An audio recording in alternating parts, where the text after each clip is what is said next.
Hello, dear listeners and friends of Metal Gear Mondays. It is me, 1/3 of your hosting crew, and dare I say, the best third of your hosting crew? I suppose that's not really for me to decide, but I do have one final thing to say on the matter.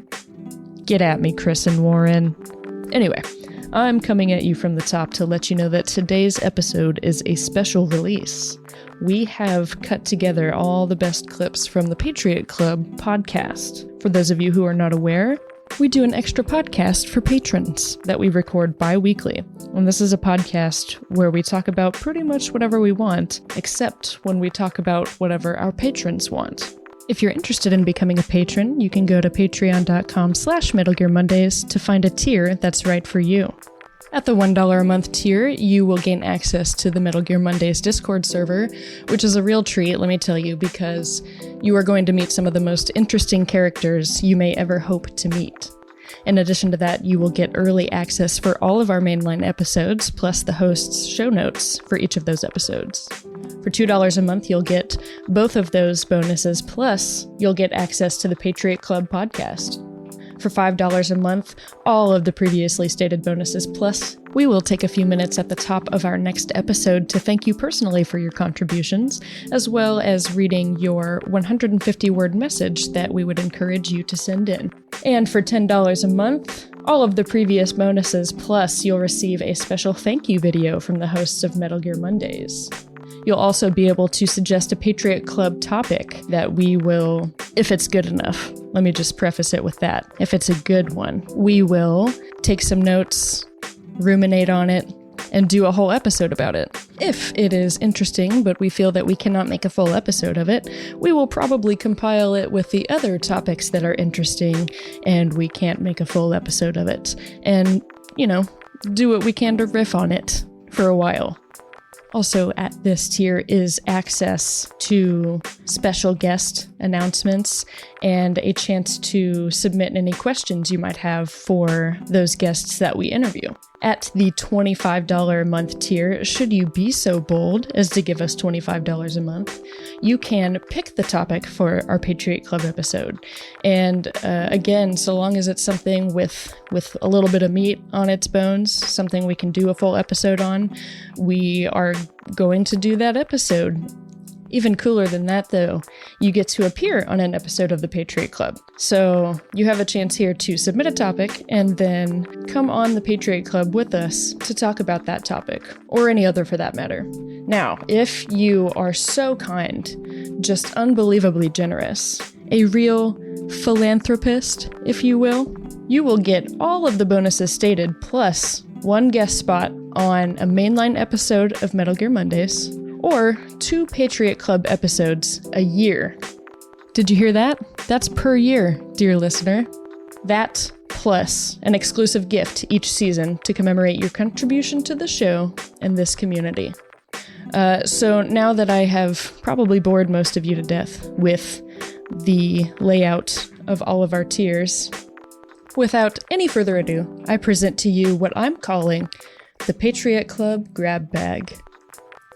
It's a dumb name, I know, but it's how I like to think of it. Yes, enjoy.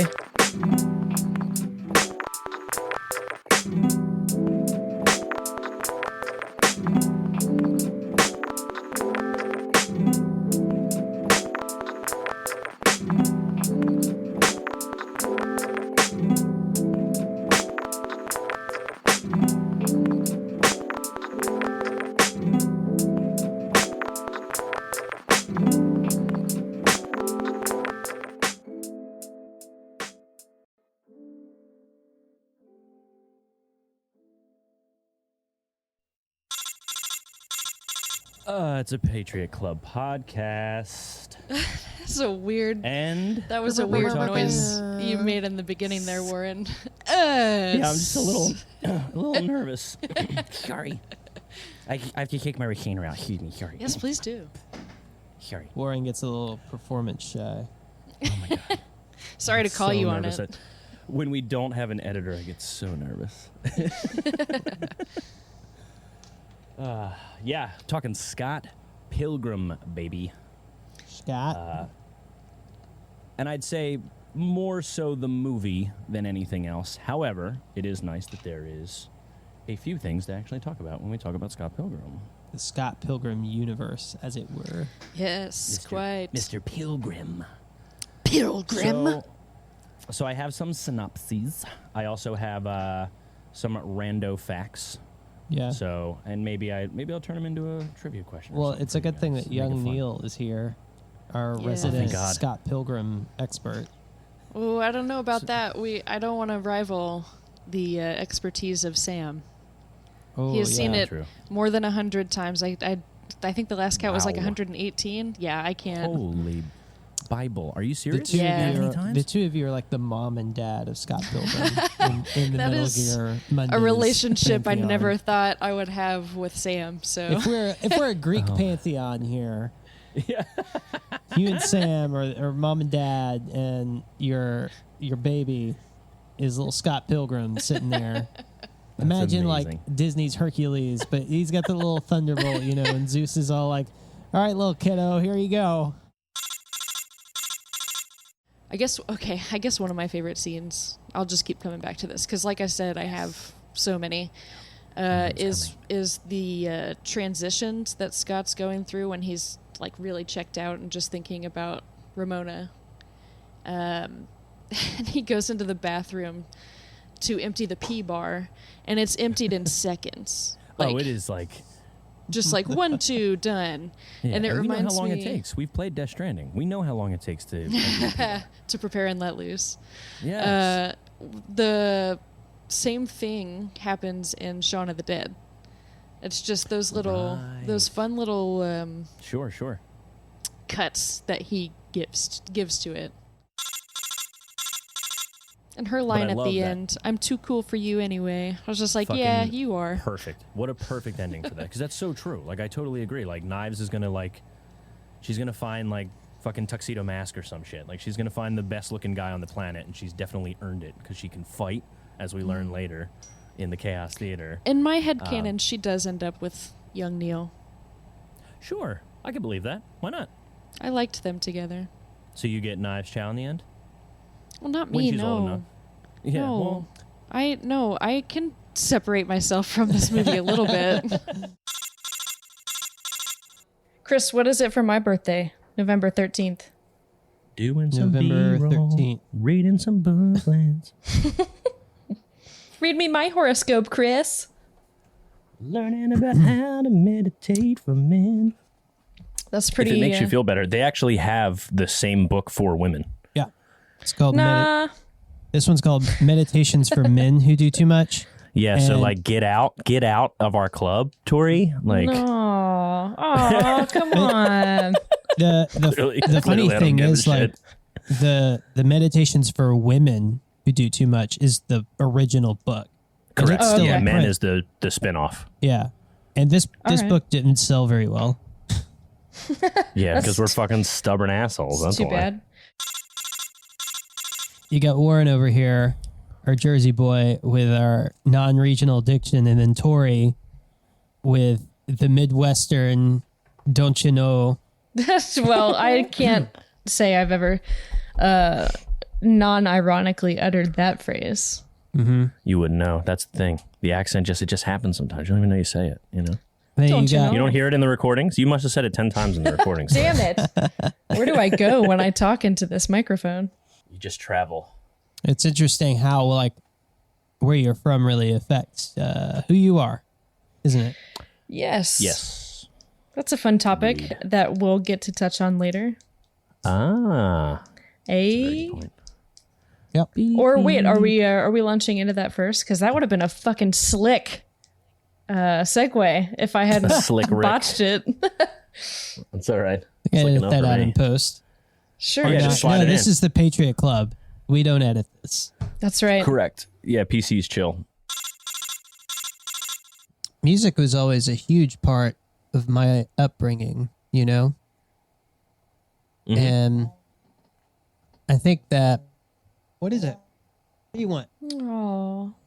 Tell me more about home, Daddy. You want to go out? Oh no. Dad. I just learned Puddle of Mud was based out of Kansas City. Oh no. Well, yeah, I mean, you're gonna have some fun ones. Oh, like I wait. said, there's a lot of people I'm not talking about. Obviously, I'm just like perusing like all these things of like, what did I do as a kid? Like, I just rode my bicycle, my Huffy, and I listened to music and went to the local S&S shop to buy candy cigarettes and Jolt Cola. Oh. How old were you around this time? Probably 8. I would Hold say on. so. That would have been Getting Jolt Cola at 8? fuck yeah, dude. I was a latchkey kid at 5. You did My not mom- need my mom- any more caffeine or sugar. I guarantee it. Oh, I agree with you completely. But when you have the money, the people at S&S didn't stop you. No, I'm just giving you shit. But I'm yeah, saying that as so a that's- step parent to an 8-year-old. So Yeah. I'm hyper conscious of this Well, sort yeah. of thing. Well, that's the thing too. Like Jolt Cola is nothing compared to the fucking shit that people get now. Monster, Red Bull, Bang Yeah, drinks, but and all this shit if going on. anybody's It's nothing. giving energy drinks to their 8-year-old kid, they should be evaluated. Have But you it tastes ever like heard of cotton candy something and it called has- Redline? Have heard of Redline. Oh, yeah. You had to like show your ID to get it. You have to be 18 or something like that. It's And wild, man. when I was a senior in high school, one of the members of my friend group, he was a year older than us, so he was 18. We paid him money to go get us these energy drinks, and it was like 3 servings per bottle. Do not exceed more than 1 serving Jesus. at a time. And we just like downed Oh hell yeah, those dude. drinks. We downed it. We were like, Didn't fucking "Fuck that." matter. We wanted It didn't to push. matter back then. We were kids. We were willing to push the envelope. You know, Monster. We had tried it. We got hooked, and we had grown beyond it. But we wanted the red Yeah. line. We wanted that sweet That's sucker. And I tell you, we were in our first period class of economics with Coach Haney, and I was sweating and red, and Yeah, I'm my sure. heart was just throbbing through my chest, and I was like, I felt like I was running, like a wide open sprint. And I was just sitting in my desk. Sitting in a desk. and I couldn't stop fidgeting. I had to like move around, you know? So I would get up and like, you know, walk over and throw a piece of paper away, or get up and sharpen a pencil, and get up and like go walk over to the newspapers and so on. And it was very distracting for him, to the point where he like took me out in the hallway and asked me if I was on something. On drugs, yeah, exactly. He Fuck asked yeah. me if I was on drugs, and I was like, no, I just had this energy drink this morning. And he like was like, where did you get this, and how did you get this? You know, it was a big I don't mess. know. The black Yeah. market. Yeah, the black energy beverage market. The black market of McMinn County High School. hmm So that was 8-year-old Warren. I was 8-year-old Warren. Yep, killing it on the streets of Philadelphia. What was 8-year-old Tori like? God, I don't remember. Think back. 1 second, I gotta can let do the it. dog out. Good. Think back. Try to remember the fundamentals of CQC. The fundamentals of 8-year-old Tori. I was probably still doing 3 sports a year. I had one for just about every season. Cool. Yeah, I guess. I don't know. Yeah, I was 8-year-old Tori was not into video games yet. 8-year-old Tori was still watching. I was just gonna ask. Yeah, were you into video games? I was watching brother play video games at that point, I think, and like content with just watching at that juncture because I had too many other things going on elsewhere, I suppose. And then once I quit sports officially, that's, you know, a lot of time opened up. Bring on that game. So what do you have like a good memory of a game that your brother was playing that like you bonded?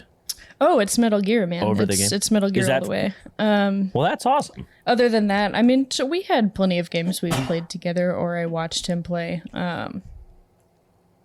Jet Set Radio Future was the other big one, which I've already mentioned. Sure. Oh, definitely.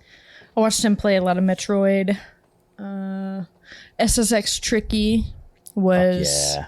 I guess I lied. 8-year-old me That's was wild. only into You video say- games if you they say were SSS multiplayer. Tricky. I was playing that in high school. Chris, What a trouble. Yeah, what's up? What about 8-year-old Chris? man. I don't know why we chose 8 years, by the way, but let's roll with it. It was just what Warren went with. It's when I was populating the S&S store. Right. The let's see, 8-year-old Chris. That would have been 1997, 97, 98 through there, and let's see, video game wise, what did I own that came out? Ocarina of Time. Hey, That was a game 1998, that yeah. I played I was a going to say lot. that's 98. I played that game a lot as a kid, but I was pretty scared of Goma, the first boss, because it was like dark whoa. in there, and I didn't like the dark. I don't know. Yeah. I was kind of 98's got some a great wuss games, as a too. kid. Yeah, Metal Gear came out that year. Yep.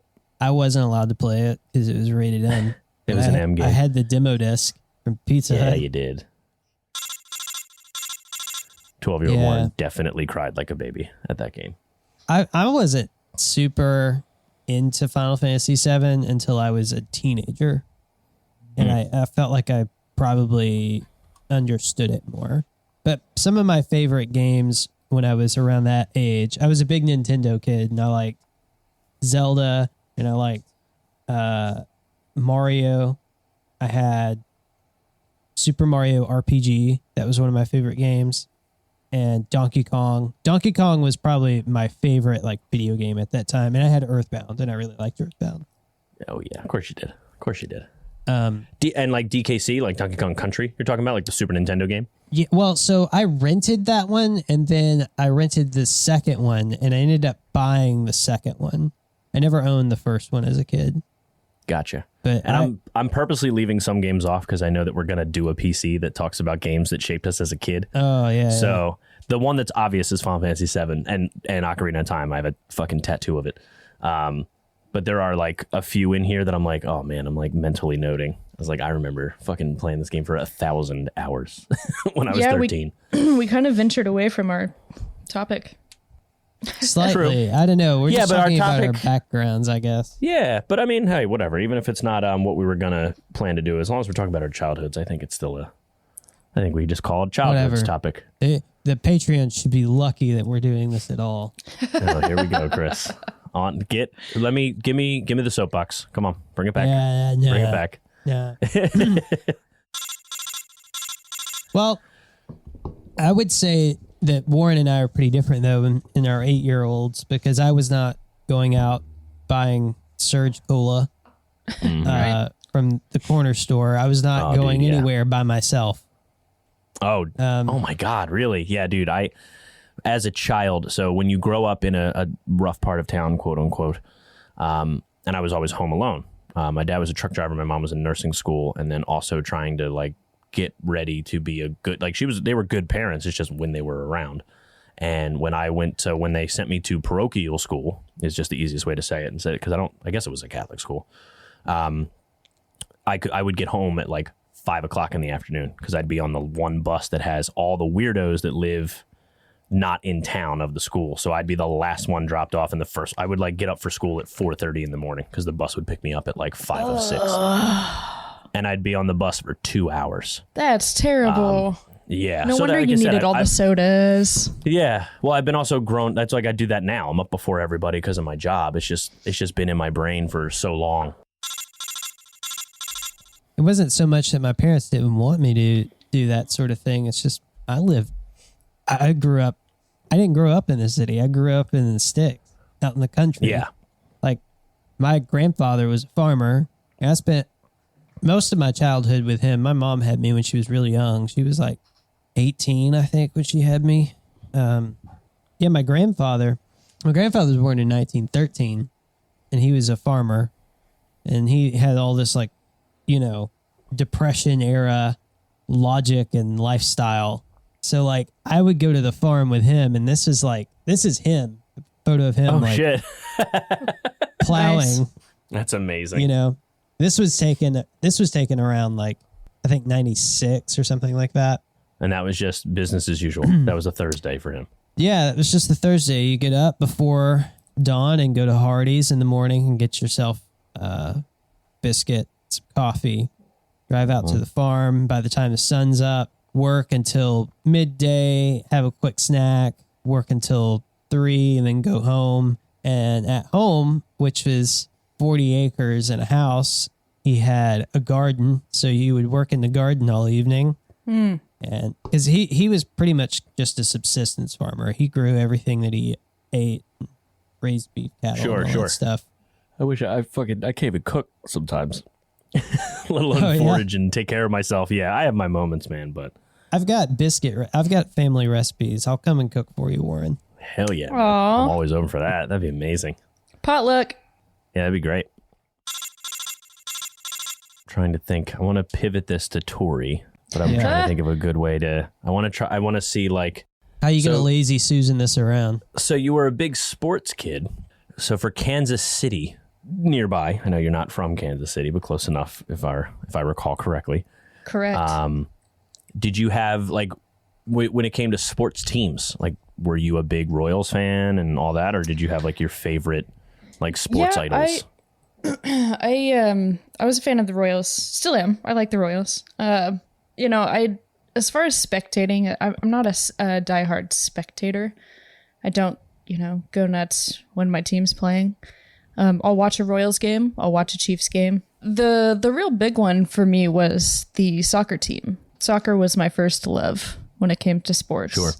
When I think it was the first neighborhood we moved into when we made our move from the Missouri side to the Kansas side of Kansas City, we ended up being in a neighborhood with 2 of the Kansas City Wizards players. They lived to the right of me and right across from that neighbor. So just 2 teammates that lived across the street from each other, which was pretty cool.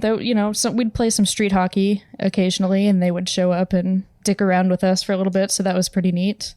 Yeah, other than that, I don't know. I preferred to play more than I preferred to watch. I know that feeling. I had a moment of like an idol. So I'm a big Philadelphia fan, obviously 4 for 4. I did the electrical work when I was an electrician on Eric Lindros's house, which was pretty cool. So I know he's like a big name. At least people that aren't from Philly know who Lindros is. Yeah, totally. Household name for sure that I know. You don't know Eric Lindros from the Philadelphia Flyers? You guys don't know Eric Lindros from the Philadelphia Flyers? I just told you I'm not a sports spectator. Oh man, I would have figured like because he's just like I think he was like on the cover of like NHL '96 or whatever. Like he was just a giant name. A magazine that always came to my house, Warren. You know what? Whatever, guys. Just trying to make conversation. I'm sorry. Trying to get a PC out of this, and here I'm drowning. Just drowning in my own words. I knew it was risky to bring up sports, but that was honestly before video games, that was kind of what my life was. So Ishkabibbles is just a dope ass cheesesteak place because they really are a dime a dozen in the Philadelphia area. They're like where a taco stand would be a cheesesteak stand. Like that's just what you have in Philadelphia. And Ishkabibbles, they now have 2 of them. So there's Ishkabibbles and Ishkabibbles 2. But you can go, I believe it's right off south is still Ishkabibbles.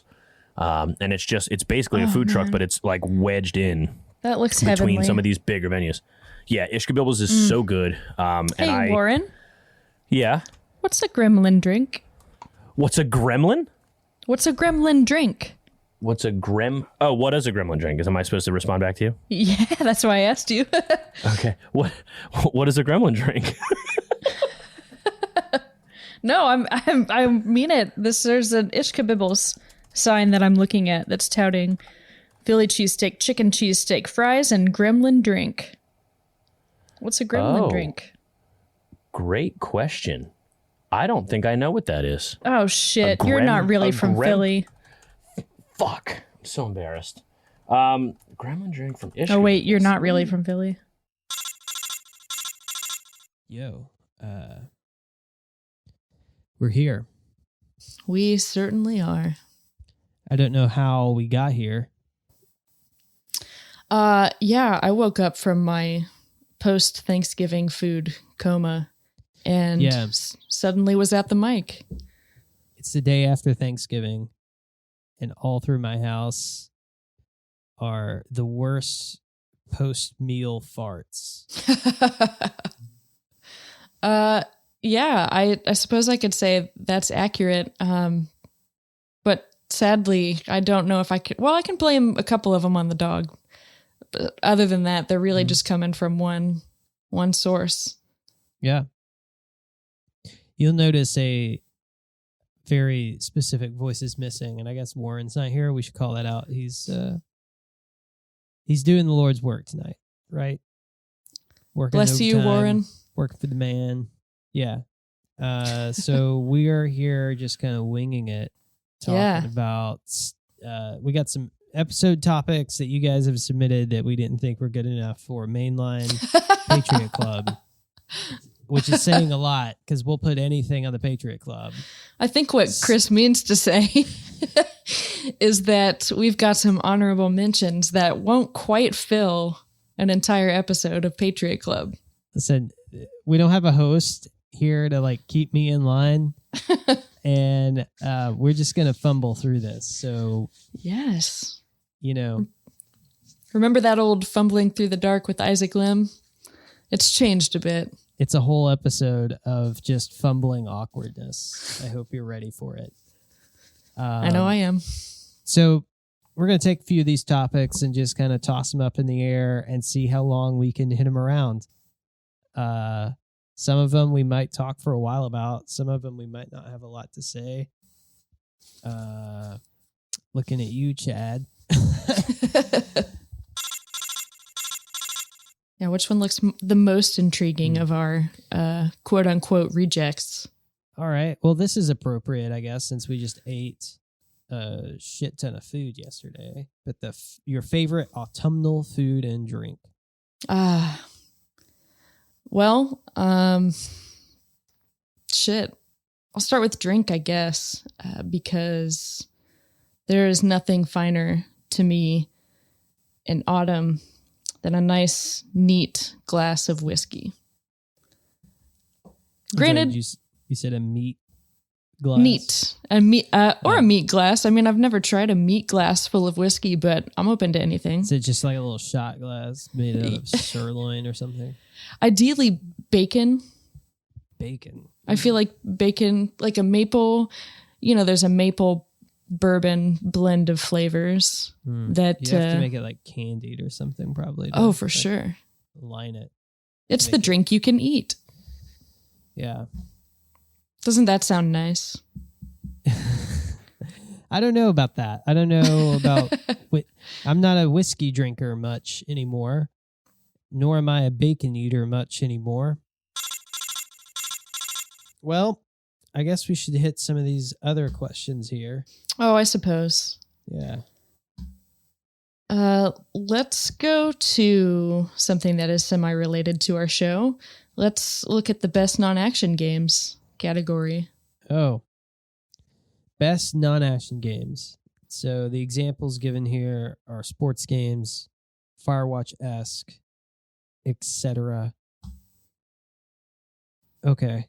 That really colors that in. Who gave us this question? We don't know who gave us this question. This one I think was from Cole, because I do believe that I put the name of the submitter at the bottom of each one. Yeah, well, Cole would probably talk about some F1 game here, right? Because that's his jam right now. He's been, I don't know if we've been keeping up with Cole. Cole's been playing some F1 games. Like, I don't know. Is there only one Formula One game or something like that? How many racing games are there? Because I know there's like Forza. Do they still make the Gran Turismo games? That's a good question. I can't say that I've played a racing game for a long, long time. I played Mario Kart. Okay, other than Mario Kart. Yeah. I know they made Crash Team Racing a thing again. Yeah, I've seen a resurgence of that on the PlayStation Access channel. Mm-hmm. They really love that game. What's the best kart racer on the Xbox? Oh man, I don't know. You're talking to somebody who just dipped their toes back into the Xbox world. Yeah. Could not tell you. I have like gotten out of the PlayStation. I think I'm done with the PlayStation for now. Okay. All right. So I'm gonna just be an Xbox boy for a minute. Nothing wrong with that. Yeah. I don't see anything wrong with that. Okay, so non-action games that aren't racing games. Let's see. Do those exist? So, all right. One of my favorite games of all time is Civ. Okay.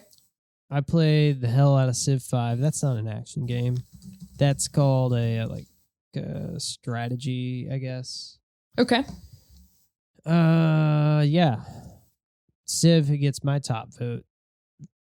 I also like those, my first console was a PC technically. Okay. I played a lot Nice. of StarCraft. I played Civ. I played Age of Empires.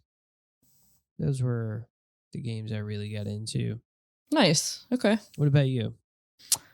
Well, I'm still trying to think of any non-action games that I've played. I'm sure there are plenty. Mm-hmm. My brain is just refusing to.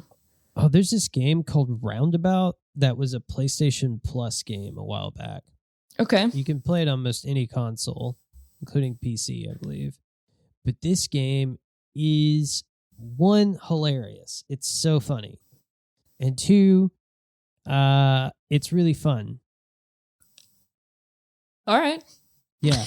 You should check it out. I'm going to send you a link to the trailer. Please do. I will forget. Let's see. Okay, I guess this could be considered a non-action game because the main objective is graffiti. Mm-hmm. Once again, I'm going to plug Jet Set Radio Future. That's probably my favorite non-action game, if you can consider it that. Let's see really here. Action. It's more like sports, I guess. Okay, yeah. Let's see. I've really been enjoying some point and click games a bit more than I used to. Like Oxenfree, I thought was great. Observer, another great one I had a blast with. And that was all in the design of the game. Okay, now that I'm actually looking into it, I'm realizing there are tons of non-action games that I like Portal. Portal's amazing. Like Rocket League. I enjoy playing that one with other people. I would never solo that one, personally. Straight up never played Rocket League. Never. It's a lot of fun if you have people that you like to be competitive with. Otherwise, it wouldn't do anything to hold my attention otherwise. I don't really like being competitive with people. That's fair.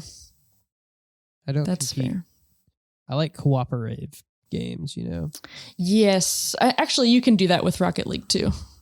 I'll tell you, the hero of a non-action game that's the hero of quarantine is Jackbox games. Oh, yeah. Oh, hell yeah. Like, that has been the savior of a lot of stuff. Yeah, I bet. I've been playing Terraria with some friends of mine too. Instead of going out to bars with people, I've been playing games with people. Oh, online. Nice. Yeah. So we've been playing Terraria. I don't know if that counts as a non-action game, but it's pretty fun. Oh, you know what? God, now a bunch of them just keep popping into my head. Crash Bandicoot. Any of the Crash Bandicoots, really? I have a great time with. Game. I think that's an action game. No way. That's like. There's some action in there. You're jumping on things, moving around. Okay. I mean, technically you can jump in Rocket League. Yeah, but it's kind of a sports game. Okay. All right. I think I'm going to contest you on that one, but we can agree to disagree. I mean, Destiny is definitely like an action game. Oh, yeah. There's no question about that. Other than that, one that I haven't dipped my toes into for a long, long time is The Sims. I wasted a lot of time in my youth on The Sims. And really, to be honest with you, I just enjoyed building the houses. Once the house was built and the family was moved in, I was like, meh. Sims are good. It's a good game. Good choice. Any other mentions we got for games before we want to move on? Well, I haven't worked my way through this one beyond like the intro yet. I've given it like 10 or 15 minutes, but Celeste has been very intriguing to me. I heard that was a good game. Yeah, so far I really like the visual aesthetic of it. I am a little bit struggling with some of the keyboard controls, but I don't know. I wonder if I tried it on the Xbox, if I would be able to go through it a little better. I don't know. And for that matter, I'm really, really interested in Disco Elysium.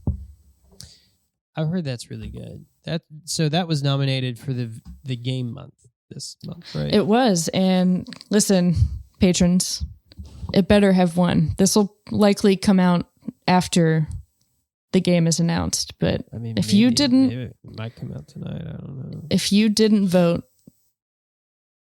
Disco Elysium, well, I almost forgot the name of it. I'll be really sad, but there's nothing I can do about it. So I guess that's an empty threat for you. Yeah.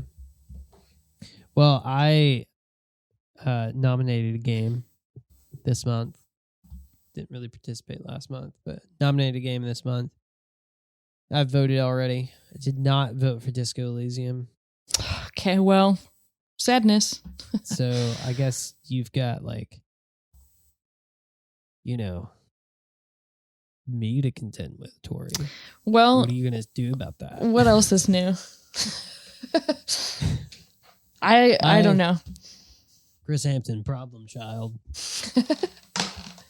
Yeah, I don't know if we've ever, in our time recording together, been actively at odds with each other via opinions. Yeah, no, not really. This is new territory. This looks like Shadowrun or something. Yes, it does. Yes, it does. I actually looked that up. I could play this game. I would play this game.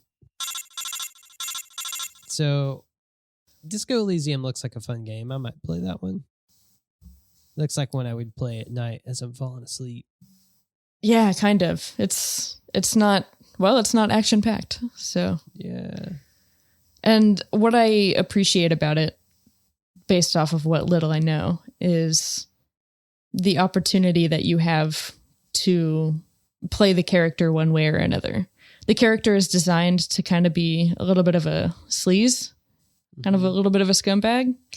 And you can play it that way, or you can decide to take him in the more morally acceptable area. But what fun is that, honestly? Next question is, why isn't peach sweet tea in every restaurant? I don't know, and I don't care. What is peach sweet tea? It's probably something from KFC. Yeah, that sounds about right. Sounds like it would give you diabetes. But yeah, I don't know. Why isn't peach sweet tea in every restaurant? I've had a Snapple peach tea before. Yes. See, that's what I was thinking about. And I've had one of those peace teas. Mm-hmm. The Georgia peach one. Yeah, that one's pretty good. That's not, I don't know if that's peach sweet tea. It's sweet. It's tea. It's peach. So maybe. Why isn't it in every restaurant, though? I don't know. I can't remember the last time I've gone to a restaurant. Yeah. Let's talk about that for a minute. Yeah. So, I mean, I guess you could get anything you want now via the apps like Postmates or Uber Eats or whatever. Yeah, if you live in the right region. Sadly, out here and see, I'm privileged in where I live, but other people, I understand, may not have 3 hot chicken places. Oh, Baguette. Oh, man. Baguette has a lot to say about this one. Cole, are you listening? That's right, Baguette. I'm going to let him outside real quick. Sure, yeah. I'm going to talk about the fact that I've had a lot of different peach sweet teas in my life. I realized once Chris started naming them off. There's a really good one called Honest Tea, and they've got a peach flavor. And that one's hardly got any sugar, so most people probably wouldn't like that one very much. But it's got a really rad peach flavor. Like, it actually tastes like a natural peach. So that's my preferred peach tea. What else can I rattle off about peach tea until Chris gets back? Let's see. We almost always have peach Snapple here at my house. So that's fun. Oh, there he is. Yeah. I can't believe I was able to fill that whole time. Yeah. Sorry. That whole 30 seconds. Yeah. So why isn't peach sweet tea in every restaurant? I guess the answer to that is probably that it's not economically viable. Maybe peach sweet tea is kind of a niche product, that not everybody loves. My answer to that would be not every restaurant is in the South. That's true. Only the good ones are. I would, here's another area I would beg to differ. Well, we already spoke almost a whole Patriot Club about that. Well, I think we can agree that Boston has just shit food. Oh, man. Let me tell you, I lived in the Boston area. I lived in Boston and the surrounding area for a few years, and I just never in my life suffered more. Like, you could not go buy stuff at the grocery store, even just like a good cornmeal. Didn't have it. Well, Or okay. The tea that you would use to make real sweet tea. They don't have that. Okay, so you're giving two things that are very much standards of the South. Yeah. And that makes sense. What did you try anything that is true to Boston? Yeah, I tried some things, but a lot of it is like white fish, and it's very bland. A lot of Southern staples are just the result of poverty, like cornbread. Cornmeal is very cheap, and it's a 2-ingredient thing. Right. But when you go into like more affluent parts of the country, like up north or elsewhere, they sweeten their cornbread because they had access to sugar. They could afford it. Right. Right.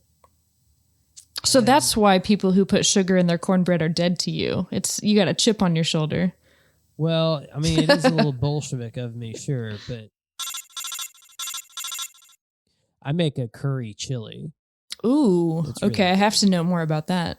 Yeah, here we are, just instead of like chili seasoning.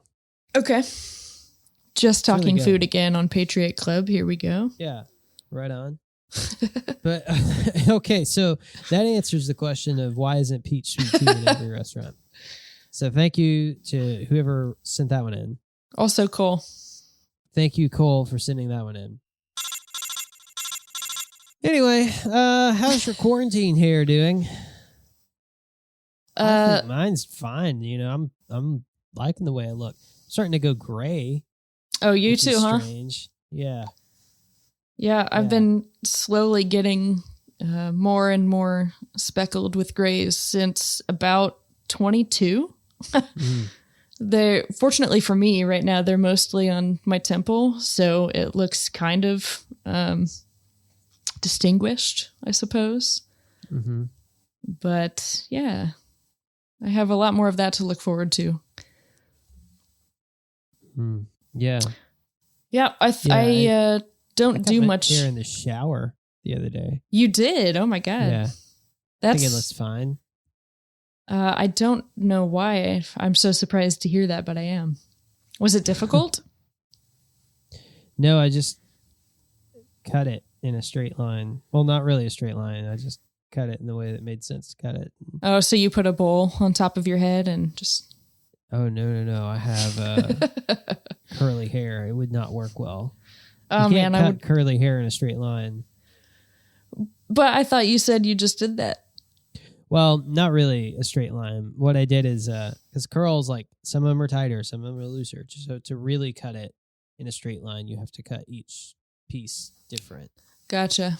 That sounds infuriating, to be honest with you. Imagine like 1,000 slinkies. Yeah, exactly. And some of them are more tense and some of them are less. They're more relaxed. But if you have to make them all the same length. Right. You know. That's just so many individual snips. How long did it take you? About 5 minutes. What? Mm-hmm. Okay, you've clearly perfected that art. Well, what I did is I got on the bed and I laid down, upside down, had my head upside down, hanging off the corner of the bed, and looked into my full-length mirror and cut my hair upside down. Every new sentence of this out. Topic just baffles me. Yeah, and that's how I cut my hair. Well, that certainly is a mental image to behold. Yeah, so I guess it was technically after the shower that I cut my hair. Yeah, I was trying to imagine your bed in the shower. No, I wouldn't put my bed in the shower. That would be imprudent. Yes, that's a good call. Your logic is sound. Yeah, I don't know. I don't do much with my hair from a day to day, so it's doing fine. It's not doing much. It's looking good. You get that sweep going. Oh, thank you. Yeah, that's just the way I part it. Just kind of, well, okay, it doesn't always do this. When I wash my hair, it doesn't do this. It just falls down in my... in Scott Pilgrim, when Todd loses his vegan powers and his hair just falls flat? Mm-hmm. That's what my hair does naturally. So this is the result of just not washing it for a few days. Right on. Yep. Well, it's looking good. Well, thank you. It's all neglect. That's 2020, baby.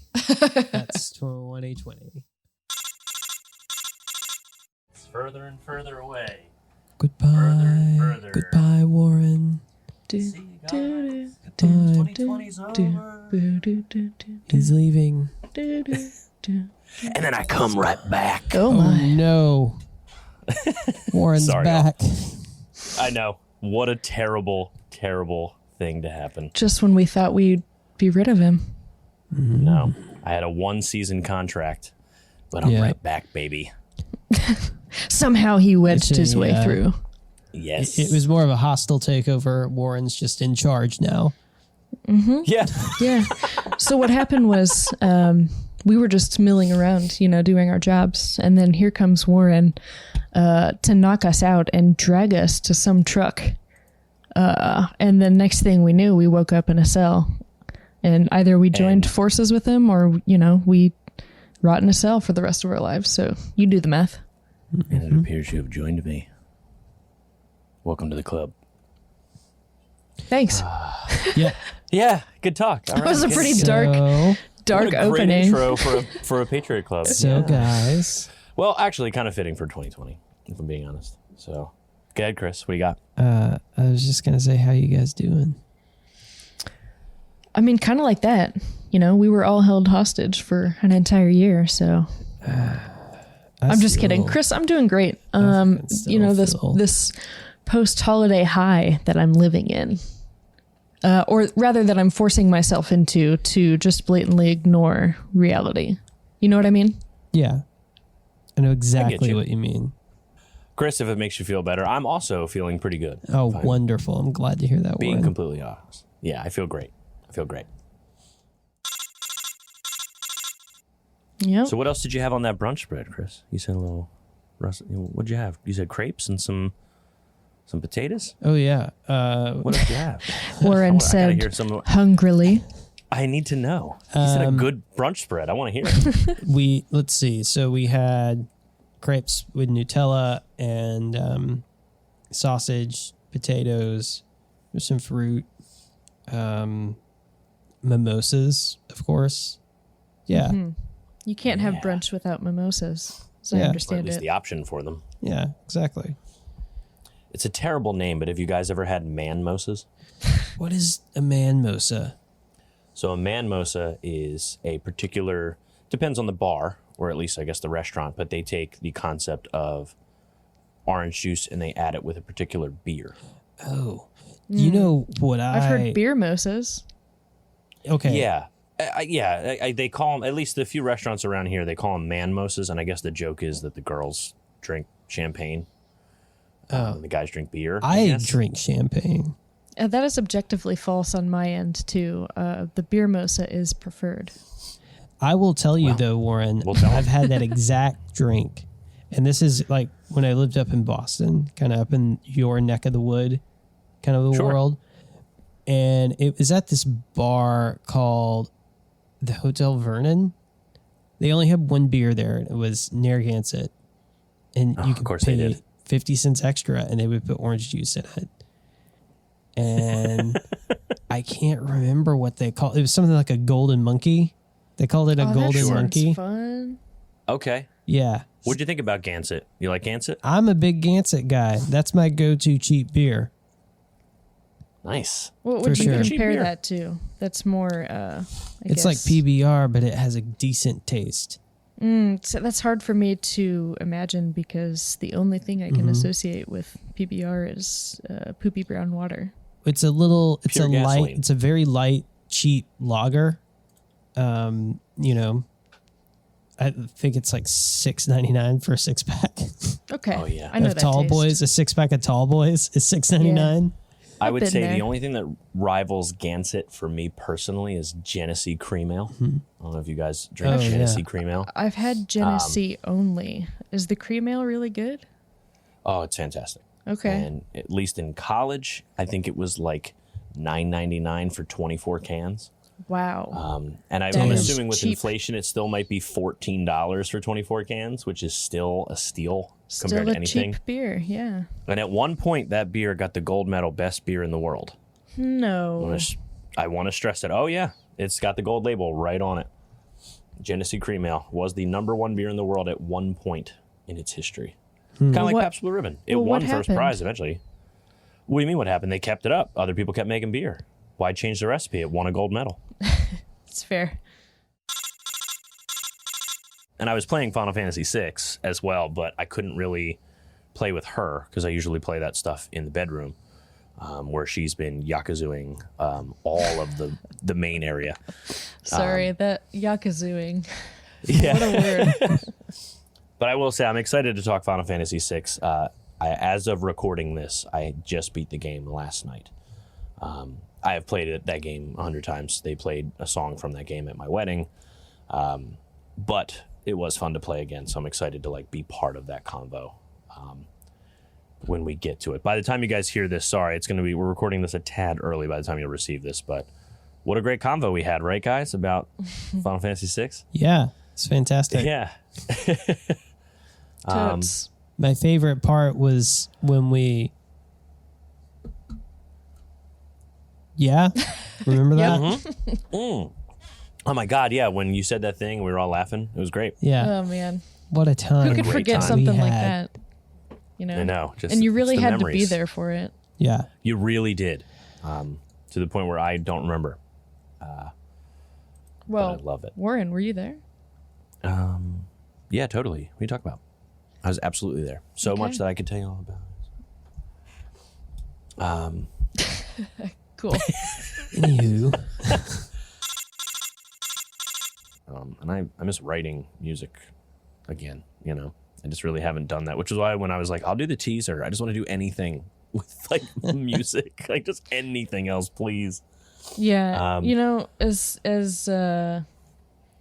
much as 2020 has been fodder for creativity, I haven't I've had the chance. I just haven't really spent as much time on that as I would like to have. So I guess back to your original question, that is one goal of mine definitely for the year to come, is to spend more time on things that I find creatively fulfilling.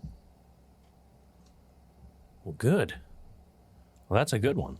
Far out. And then you have Yakuza 0 apparently in your near future potentially. I mean, there's a lot of stuff in my backlog right now, but that's definitely piled on. So here's my Steam cart growing ever more expensive. This is like me, like low key campaigning to get a Yakuza game into the game club. Hey, there we go. It all starts here. Yeah, exactly. Anyway. Yeah. That's the Queen's Gambit for you. And I guess that's the PC for you. Yeah, look at that.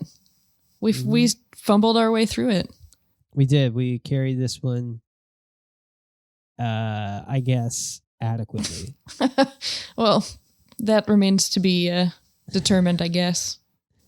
If you have any complaints about this episode, you can reach Warren. Yeah, no. Yeah, just thanks for listening. As always. Tori, you got anything to say? How do we end this? Do we use the same ending as for mainlines? I don't know. I don't think so. I can't remember how we just kind of like. Hey.